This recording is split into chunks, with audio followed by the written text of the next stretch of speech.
I-report mo yan. Brad, Raymond at Paas, nagpabango ka na. Ha? Raymond, please come in. Mayor, pinuna ni Senador Alan Peter Cayetano ang kawalan ng pagkilos ng pamunuan ng Department of Public Works and Highways upang suspindihin ang mga tauhan nilang sangkot sa mga ghost flood control projects. Sa pagdinig ng Senate Blue Ribbon Committee, diniin ni Cayetano na simpleng paper trail ay sapat na para matukoy kung sino mga dapat managot. Ang nakapagtataka ayon sa senador ay mukhang exempted ang mga opisyal ng DPWH sa preventive suspension. Kung ano ang nangyari sa bumagsak na tulay sa Kabagan, Isabela, ay mukhang ganito na naman sa mga flood control projects. Giit ni Cayetano kung may cover-up o pagtatakipan na nangyayari ay may pagkakataon na gumawa ng anomalya na ayusin ang kanilang ginawa. Punto ng senador, may patakaran ng DPWH na dapat magsumite ng dokumentasyon at larawan ng kontraktor sa bawat yugto ng construction ng anumang proyekto.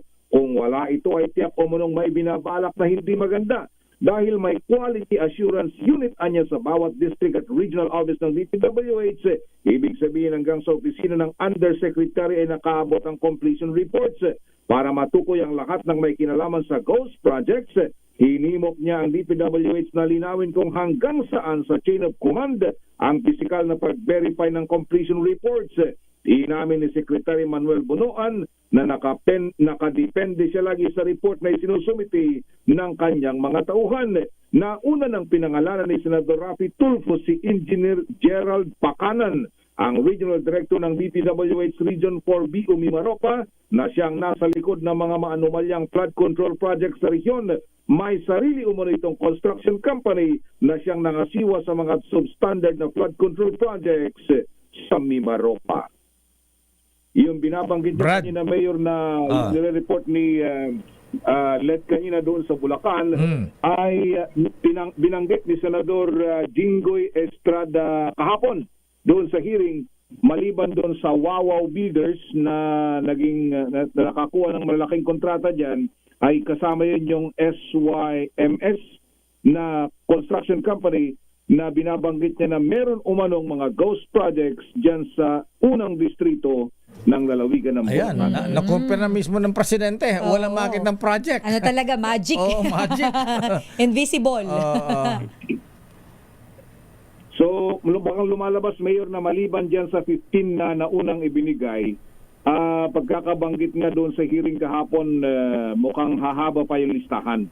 So, hindi lang dapat nakatingin dyan sa 15 yan, kundi pahabain pa at dahil marami din yung ibang mga, bagamat hindi sing lalaki ng mga nakuha ng iba dyan na kontrata, pero marami pa din yan sa iba't ibang bahagi ng ating bansa.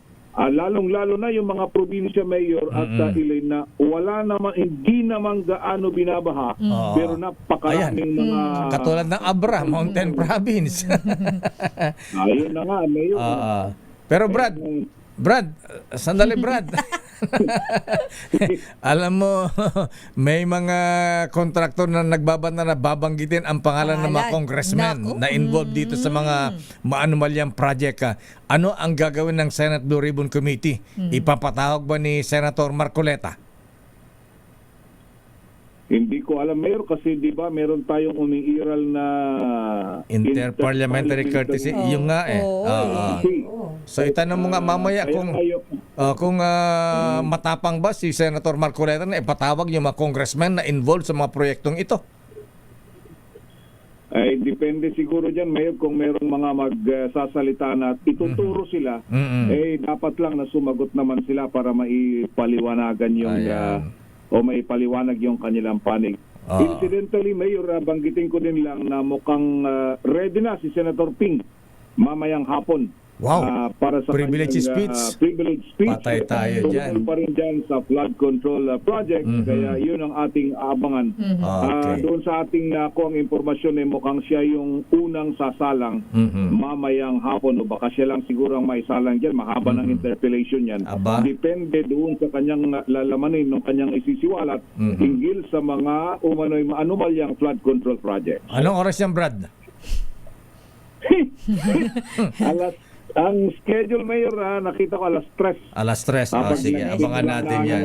Nagsimula na yung session Sige. and after Oo. siguro ng referral of Aha. business, baka susunod na yung privilege speech ni Senador Ping Lacson. Okay nga Rod, Brad. Ayan, report pa ni Manang Milky. Ayan.